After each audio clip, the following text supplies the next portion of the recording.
Bismillahirrahmanirrahim. Alhamdulillahi rabbil alamin.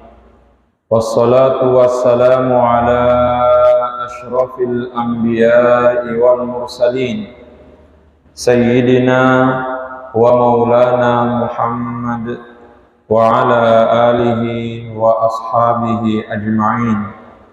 Allahumma akhrijna min zulumatil wahmi wa akrimna binuril fahmi waftah alaina bima'rifatil ilmi wa sahhil akhlaqana bil hilmi waj'alna mimman yastami'una al-qawla fayattabi'una ahsana. Allahumma aftah lana futuhal arifin bihikmatik wanshur alaina rahmatak wa dzakirna ma nusina wa 'allimna ma jahilna ya dzal jalali wal ikram. Allahumma ij'alna bi syar'ika 'alimin wa bima 'alimna 'amilin wa fi 'amalina mukhlisin ya rabbal alamin.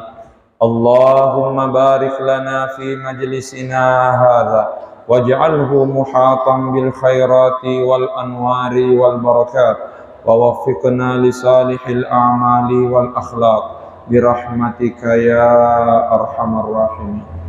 Wa ba'du, mengawali pengajian kita pada malam hari ini, untuk lebih berkahnya kembali saya mengajak kita semua bersama-sama membacakan suratul Fatihah kepada Nabiullah Muhammad sallallahu alaihi wasallam, kepada kedua orang tua kita masing-masing, kepada seluruh guru-guru yang pernah mengajar dan mendidik kita, kepada seluruh ulama dimanapun mereka berada, lebih khusus kepada Andre Gruta Haji Abdurrahman Ambodale sebagai penulis kitab Risalah Rabbi ja'alni muqimas shalah.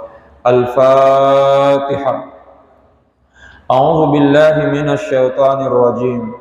Bismillahirrahmanirrahim. Alhamdulillahi rabbil alamin.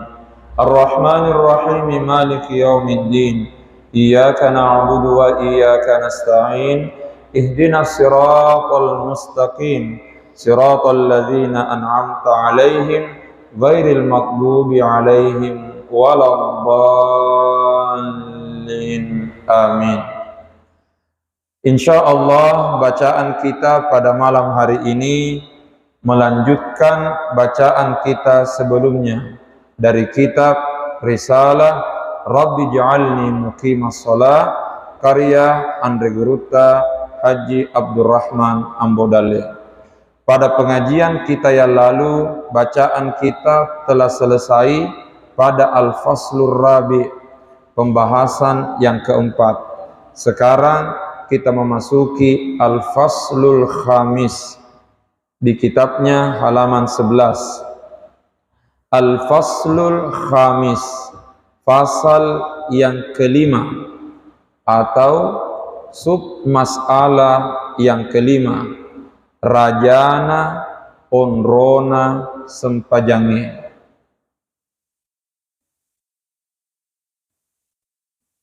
Rajana onrona sempajange. Keistimewaan dan kemuliaan salat.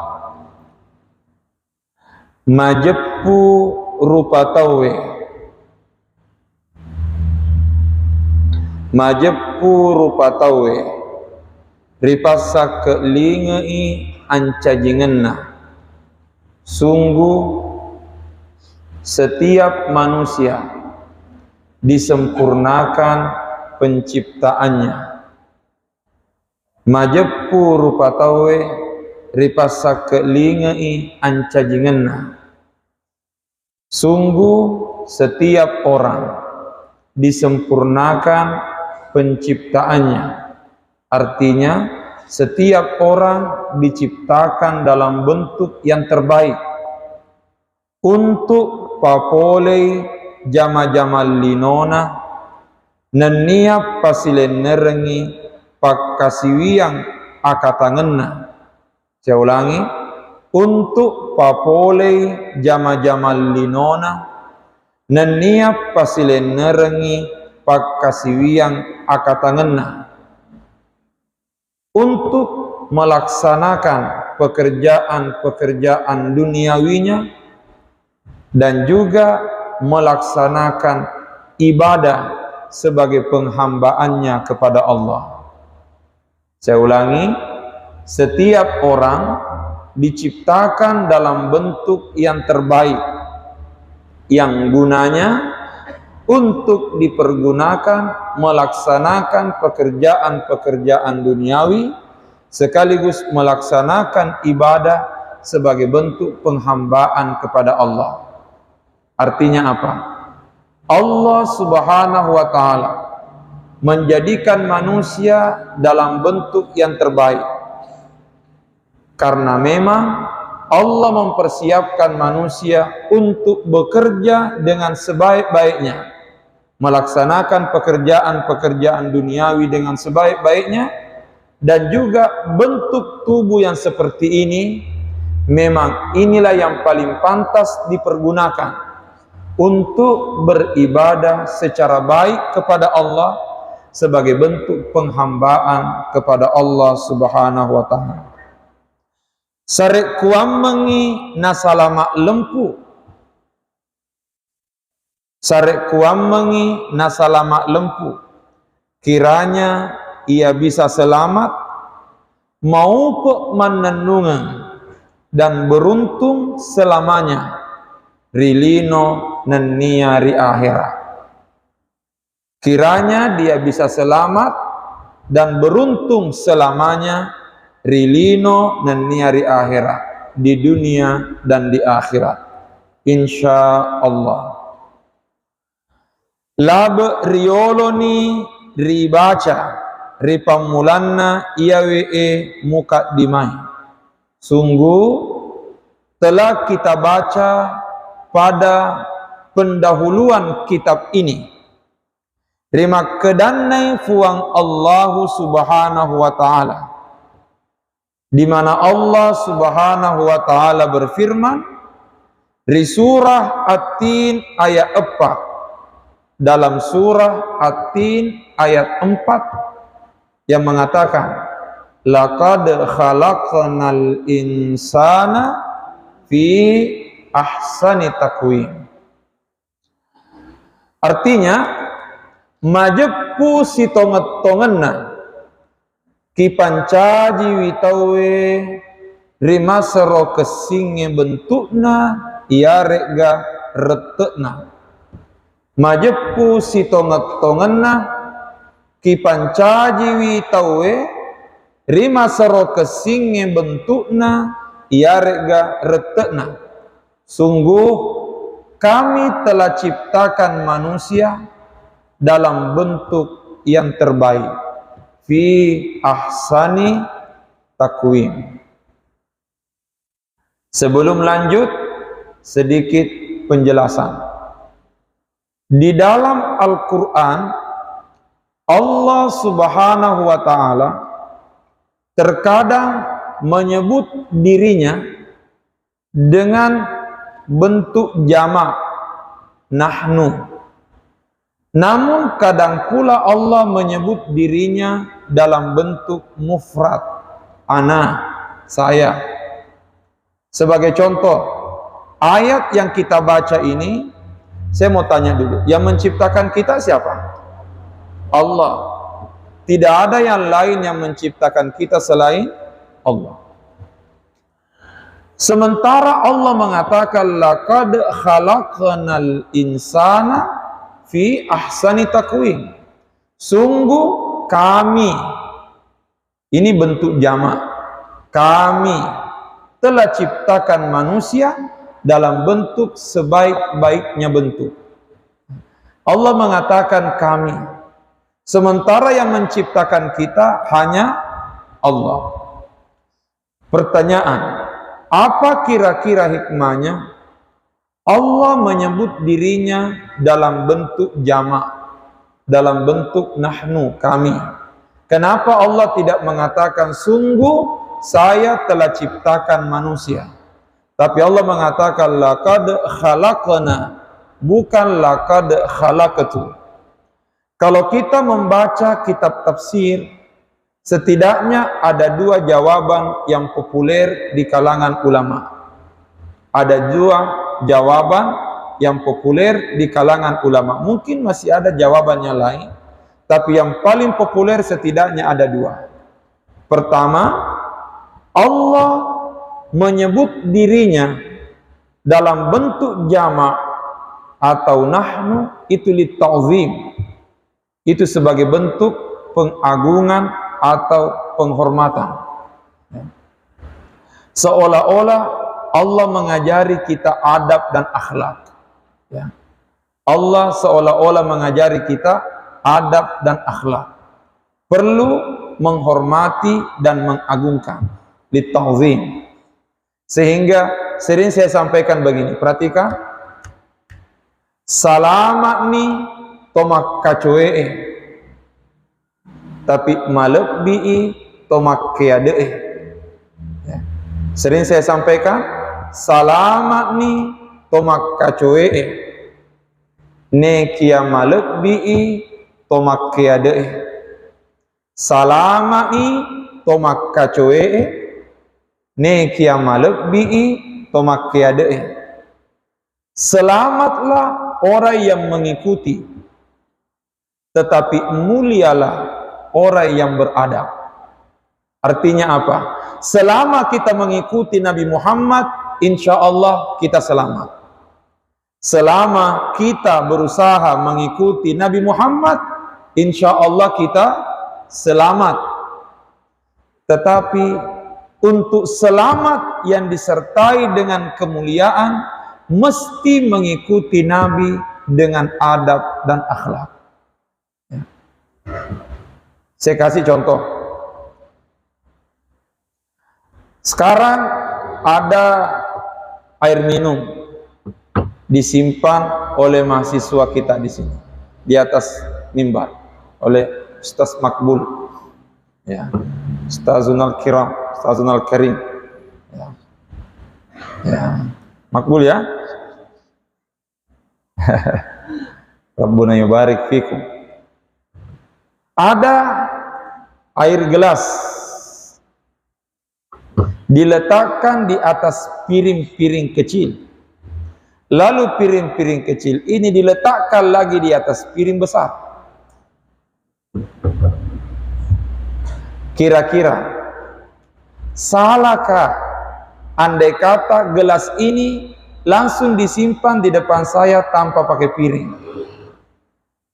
Salahkah? Tidak salah. Dan ini sudah benar. Jelas ya?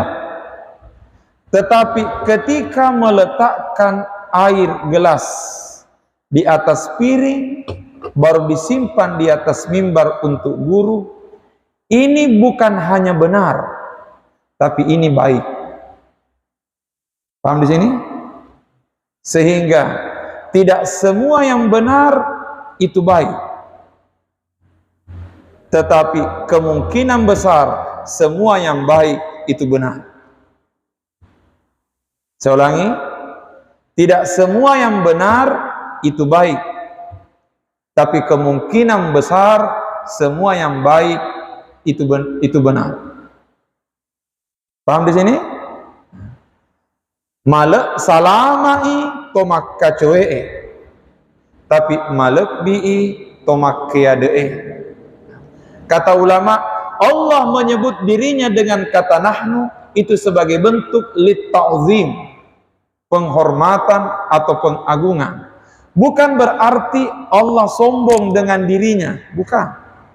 Tapi Allah mengajari kita untuk beradab dan berakhlak.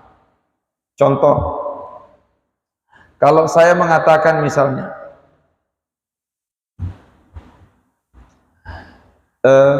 saat saya berkunjung ke kantor bupati misalnya, bla bla bla, saya berkata begini, saya.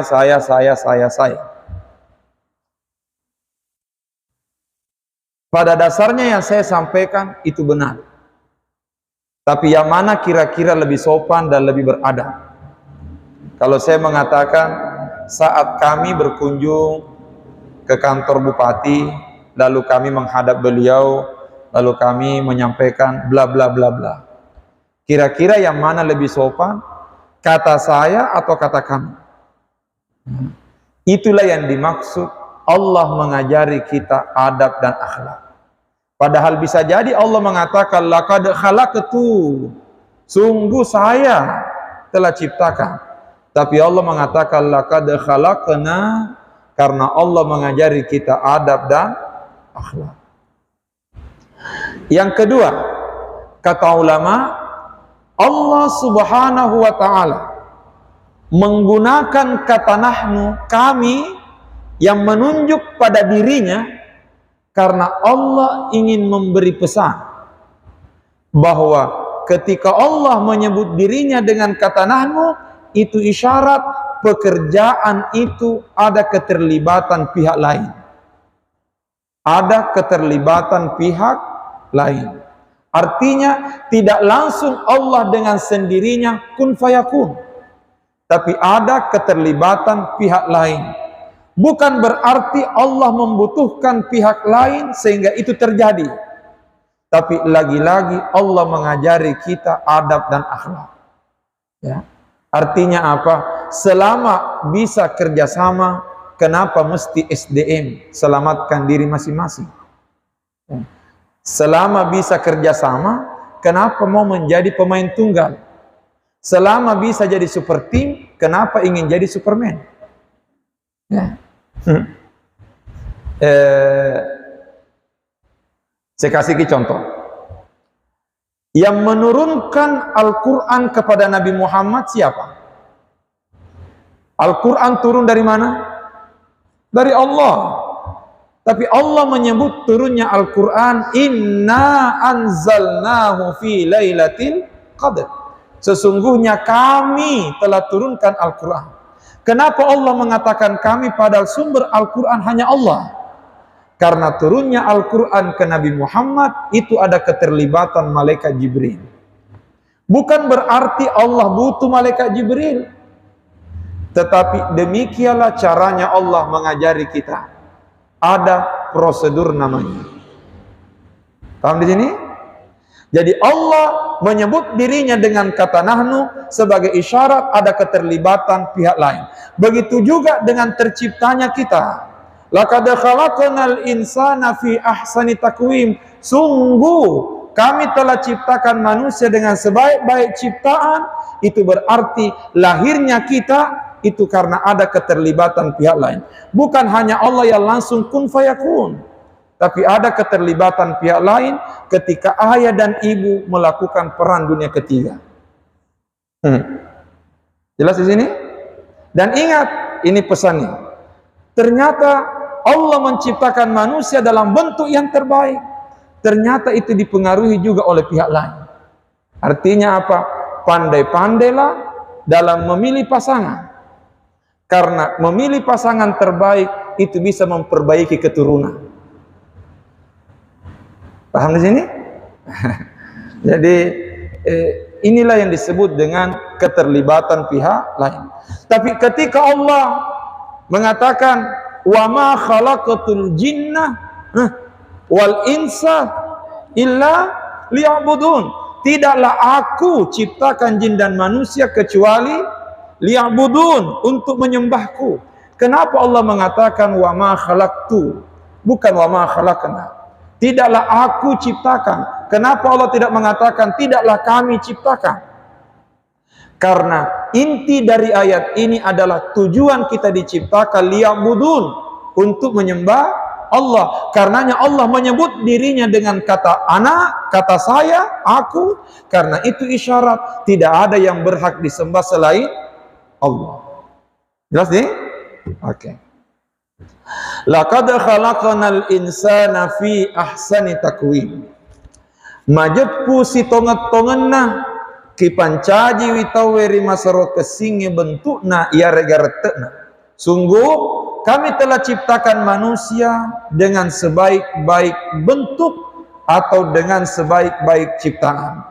Jaji rimakuan nanaro nakeda marajani puang Allahu Ta'ala ade cengenna ancajingenna nannia akesingenna bentukna yarega rete-rete naritu rupa tahu. Oleh karena itu Maha suci Allah karena telah menciptakan manusia dengan sebaik-baik bentuk, dengan sebaik-baik postur tubuh. Aga nawajib nari sukuru kipapenya masimula jajita. Aga nawajib nari sukuru kipapenya masimula jajita. Karena itulah wajib kita syukuri nikmat kejadian kita ini, nikmat penciptaan kita dengan diciptakan dalam bentuk yang terbaik, wajib kita syukuri. Bagaimana caranya? Nasaba riak kulleulenai pakke gunai rianu napurioe puange, dengan cara memaksimalkan diri menggunakan tubuh kita sesuai dengan yang diridai oleh Allah. Saya ulangi, mensyukuri nikmat kejadian kita, mensyukuri nikmat hidup kita adalah memaksimalkan menggunakan tubuh kita untuk melakukan sesuatu yang diridai oleh Allah Subhanahu wa Ta'ala. Koromai amana-amana napak dan nuangengeki, amana-amana napak dan nuangengi ritori pancajina. Misalnya berbagai macam amanah yang telah diharapkan kepada seluruh makhluknya, yang telah dibebankan kepada seluruh makhluknya. Oncop pasiha ikan rupa tawe, terlebih lagi kita sebagai umat manusia. Saya ulangi, Allah Subhanahu wa Ta'ala telah menciptakan kita dengan sebaik-baik bentuk. Karenanya syukurilah nikmat kejadian kita ini, nikmat hidup kita ini, dengan menggunakan hidup kita, menggunakan tubuh kita sesuai dengan apa yang diridai oleh Allah Subhanahu wa Ta'ala. Karenanya ada catatan, makeang kei sewa-sewai nareko ripake gunai situru peruntukan. Bahasa Bugisnya nih, makeang kei sewa-sewai nareko ripake gunai situru peruntukan. Sesuatu akan bernilai apabila dipergunakan sesuai peruntukannya. Saya ulangi, perhatikan semua. Sesuatu akan bernilai apabila dipergunakan sesuai peruntukannya. Saya kasih contoh. Contoh. Songko nih, songko kopi ya. Songko nih. Songko ini akan bernilai baik dan mulia kalau songko ini dipasang di kepala. Kenapa? Karena memang itu peruntukannya. Jelas ya? Sesederhana apapun sebuah songko, kalau dipasang di kepala, insya Allah dia kelihatan baik. Kenapa? Karena memang itu peruntukannya. Tapi ada orang punya songko, tapi ketika dia duduk, dia tidak pasang di kepalanya, tapi dia pasang songkoknya di lututnya. Biasa lihat? Ini laki-laki biasa kalau duduk, apalagi kesandre-sandre, sambil ongkang-ongkang kaki.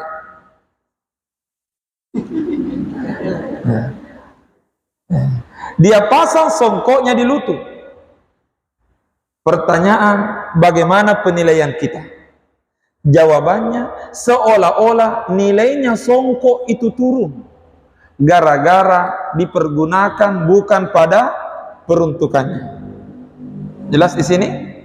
Berarti sesuatu semakin mulia apabila dipergunakan sesuai peruntukannya.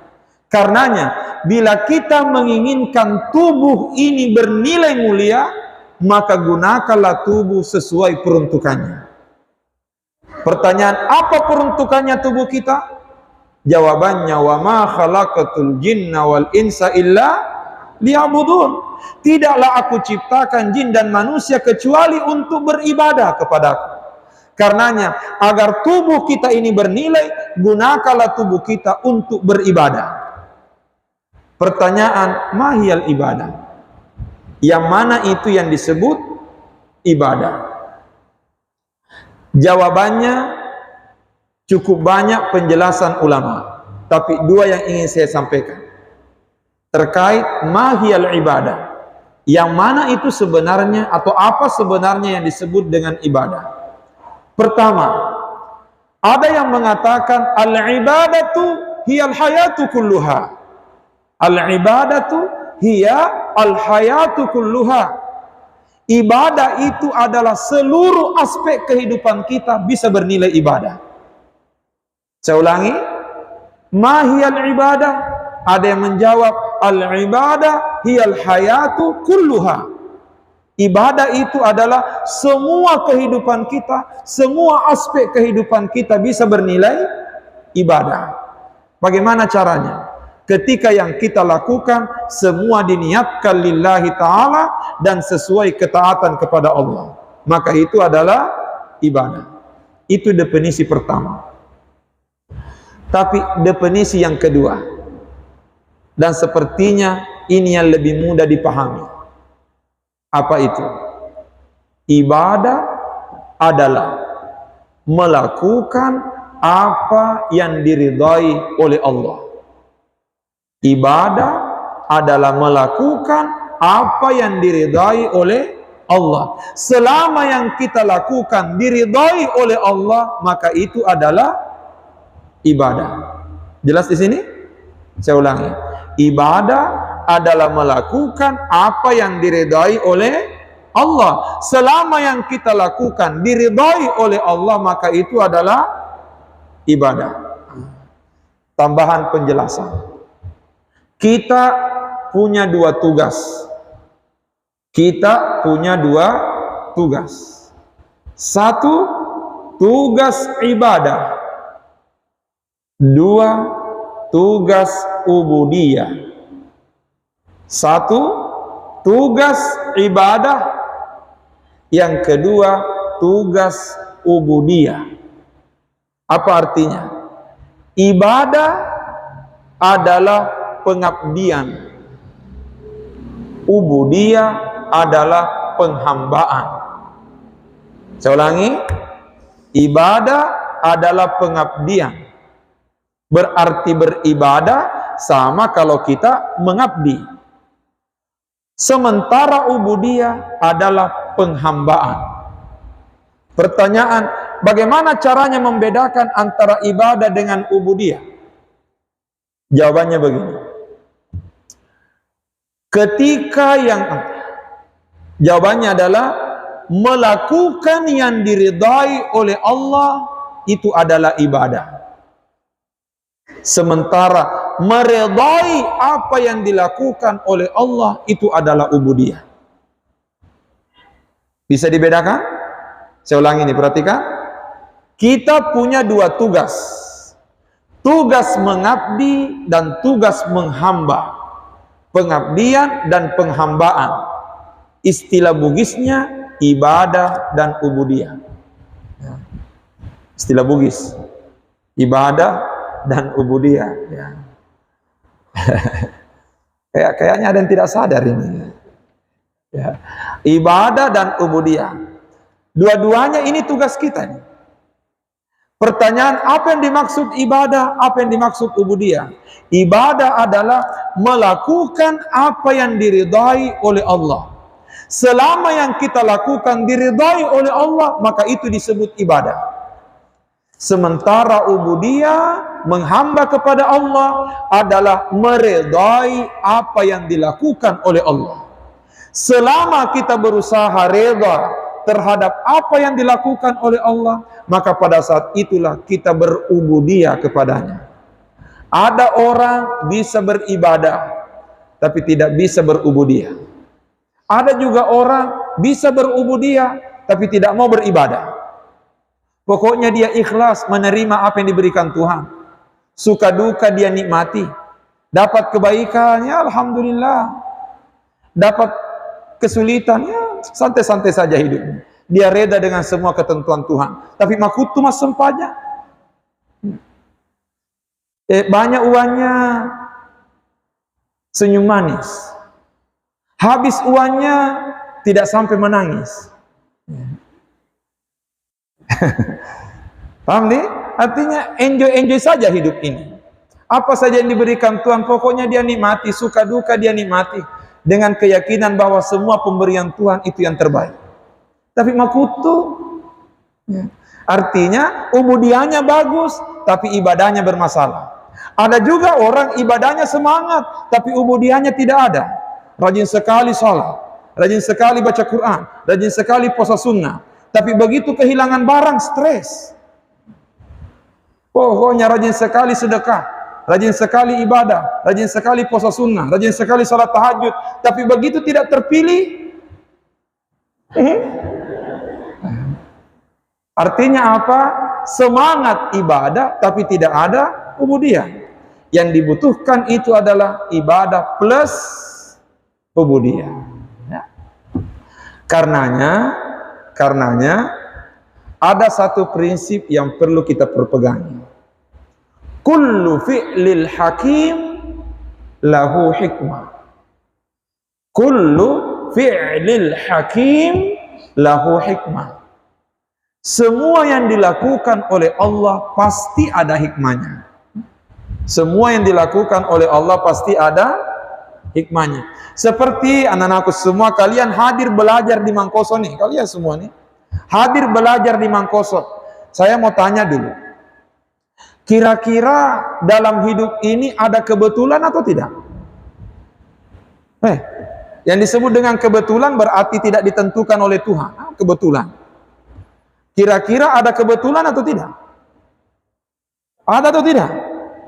Kebetulan itu hanya ada dalam ucapan, tapi dalam kenyataan tidak ada kebetulan. Hanya kita mengatakan kebetulan di kebetulannya ketemu tidak, itu sudah diatur oleh Tuhan. Ya. Artinya tidak ada yang kebetulan, semua tidak lepas dari ketentuan Allah. Paham di sini? Ya.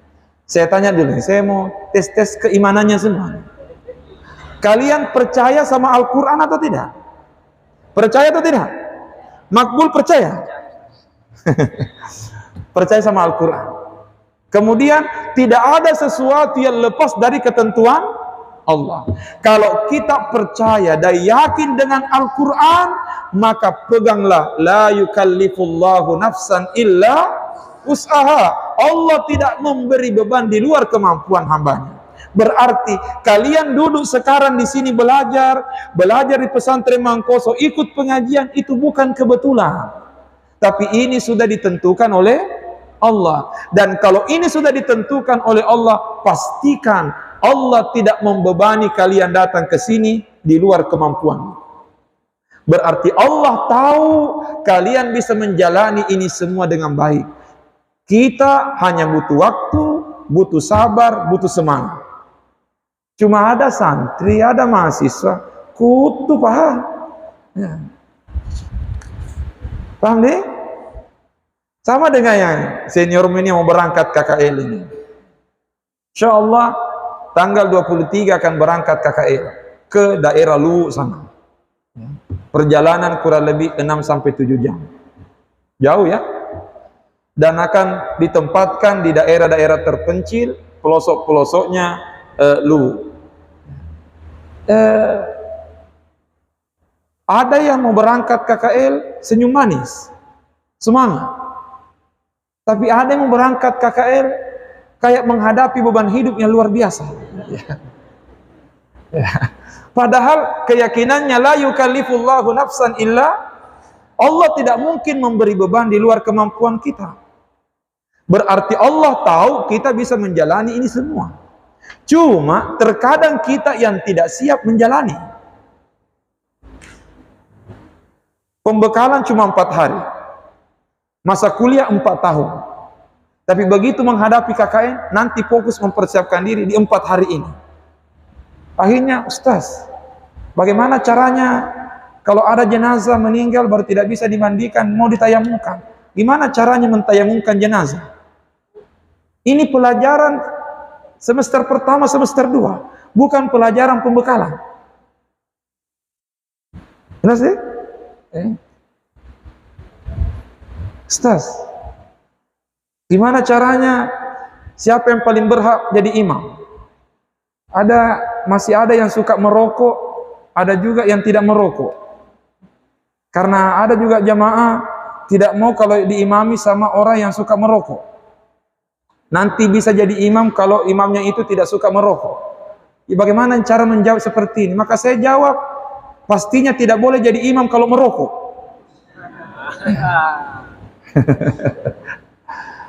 Apa artinya? Rokok tidak mempengaruhi imam. Karena merokok tidak termasuk syarat sahnya salat. Tidak ada dalam rangkaian min syuruti sihhatis shalah ada merokok. Tidak ada. Jadi sebenarnya kita hanya butuh waktu, butuh semangat, butuh belajar, jalani ini semua dengan semaksimal mungkin. Yakin Allah tidak mungkin memberi beban di luar kemampuan kita. Kembali ke laptop. Allah menciptakan tubuh kita dengan sebaik-baiknya bentuk. Karenanya wajib disyukuri. Bagaimana caranya? Dengan menggunakan nikmat tubuh ini beribadah kepada Allah. Saya tanya kembali, apa yang disebut dengan ibadah?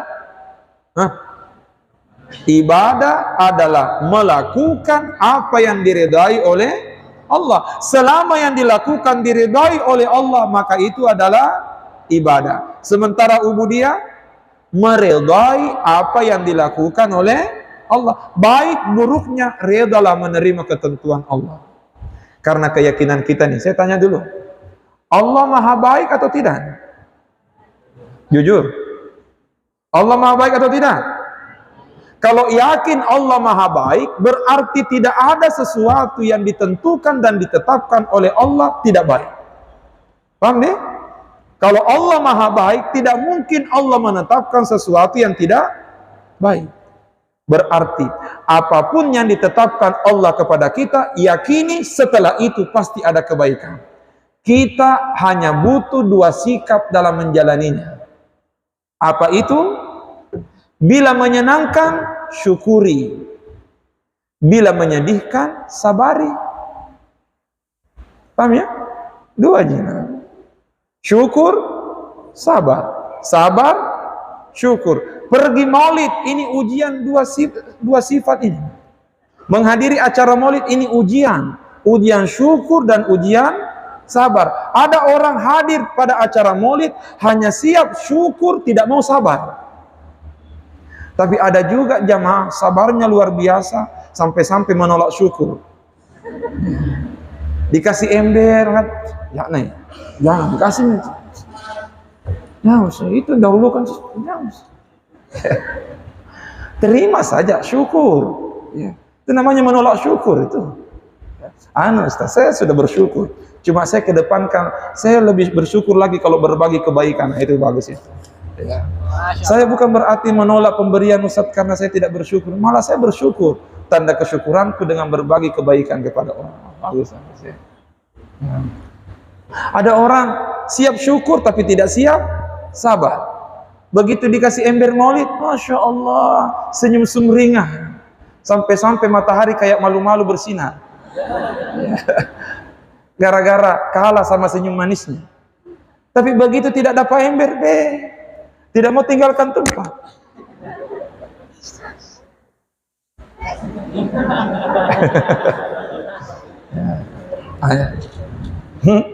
Banyak itu, banyak. Nah, karenanya Kalau kita yakin Allah Maha Baik, pastikan tidak mungkin ada yang ditetapkan oleh Allah selain kebaikan. Berarti terimalah apa yang diberikan Tuhan, karena setelah itu pasti ada kebaikan. Sekarang pertanyaan, mana buktinya bahwa Allah telah memberikan amanah kepada kita? Maka dari fuang Allah Ta'ala, Allah Subhanahu wa Ta'ala berfirman di surah Al-Ahzab ayat 27. Surah Al-Ahzab ayat 27. Inna aradnal amanata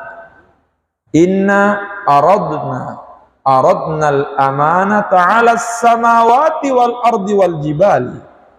Majepu ikeng purai ripawerekeng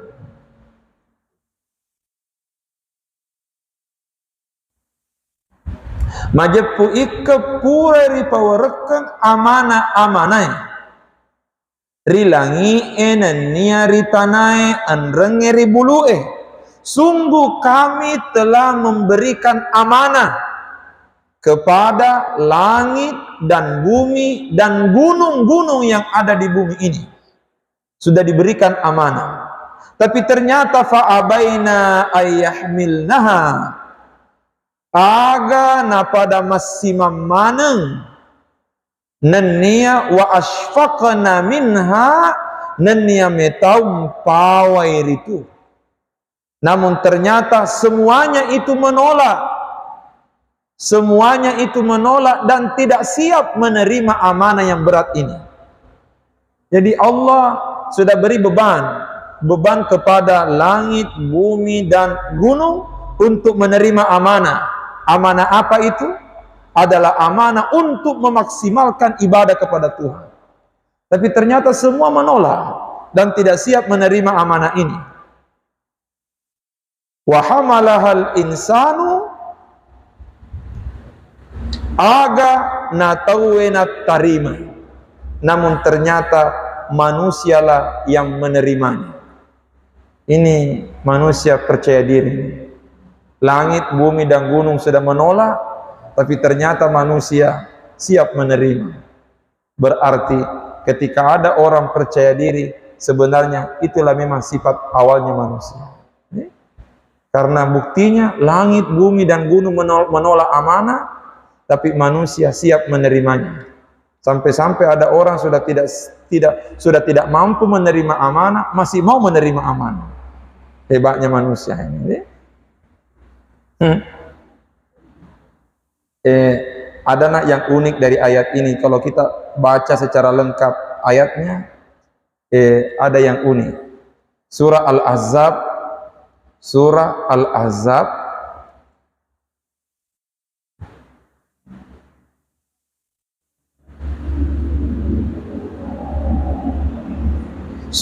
Al-Ahzab ayat 72 dan 73.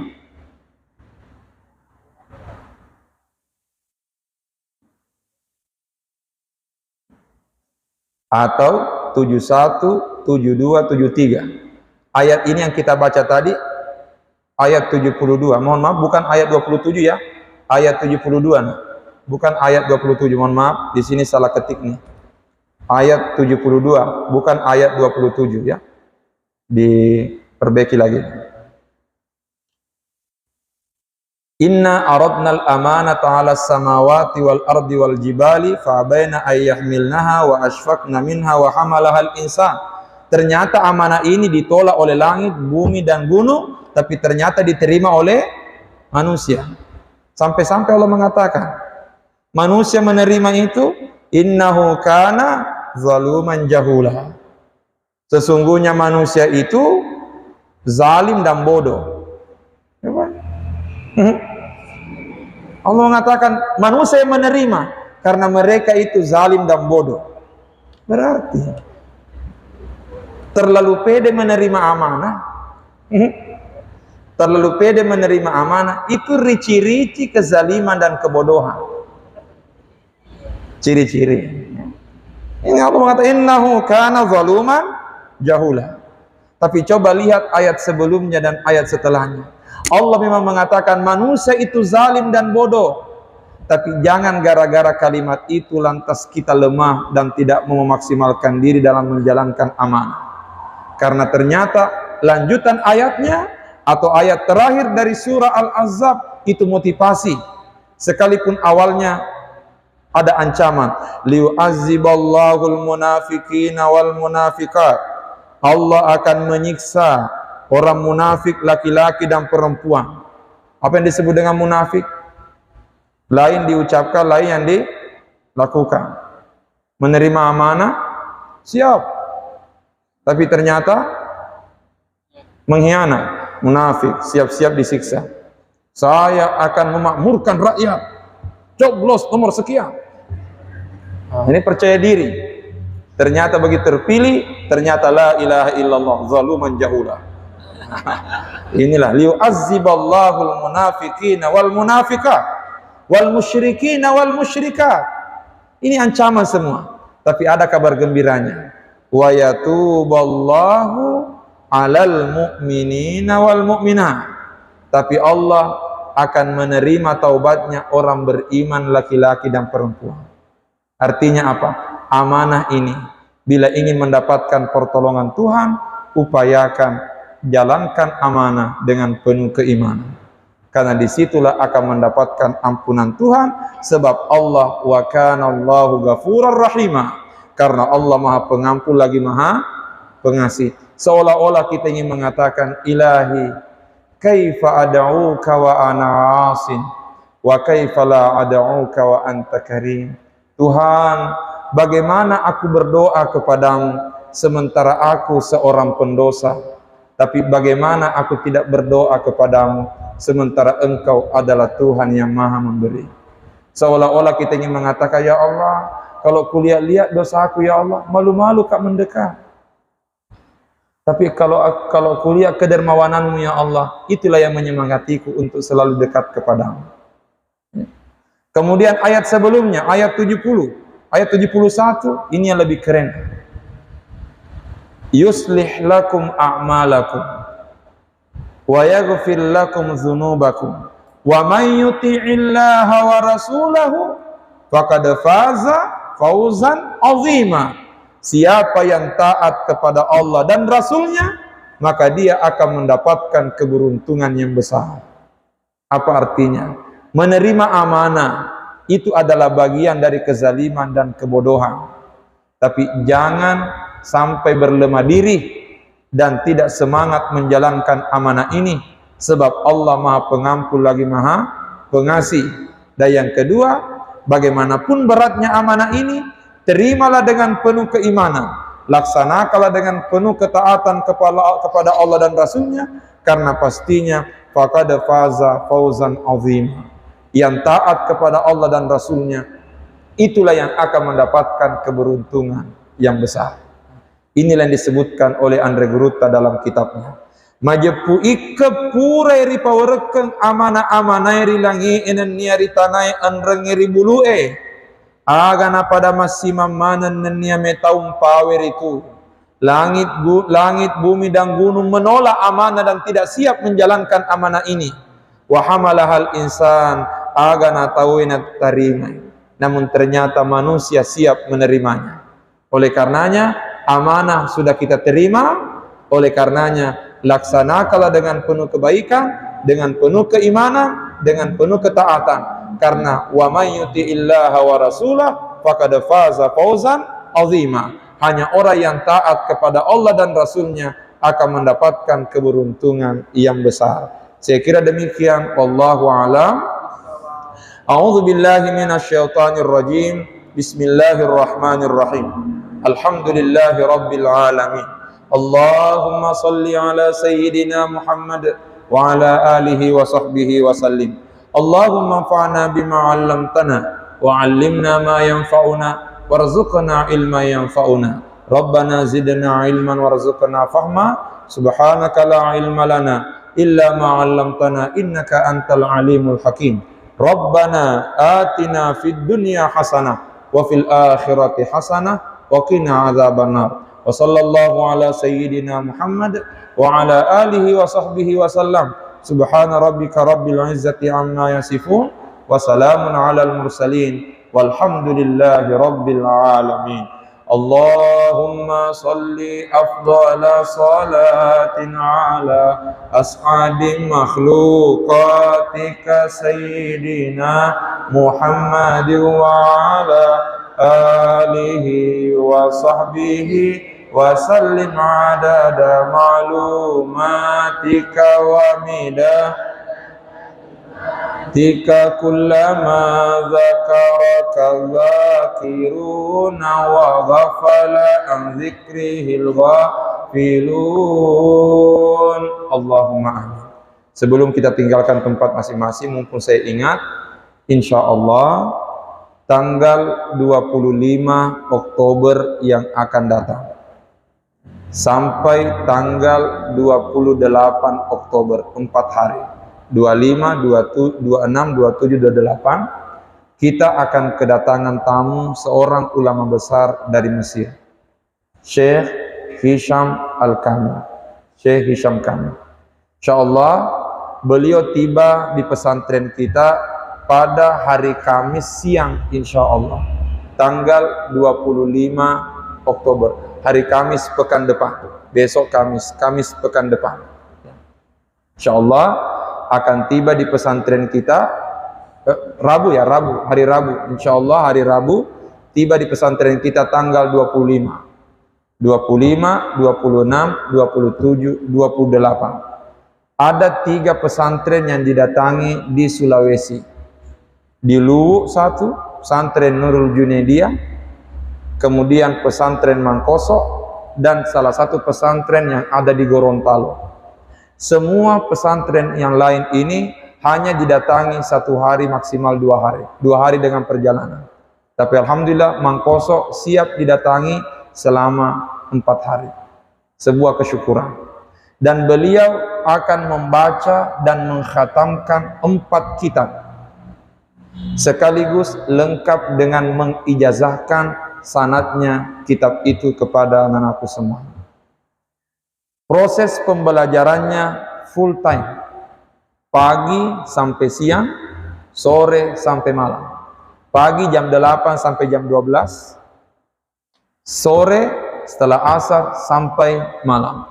Istirahat hanya untuk salat maghrib, makan malam, salat isya, setelah itu lanjut lagi. Karenanya saya sampaikan kepada kalian semua supaya bisa mengikuti ini. Terkait dengan perkuliahan nanti kita bijaksana kita sampaikan di STAI, supaya khusus hari itu kita maksimalkan. Yang mau ikut bisa ikut ini kegiatan.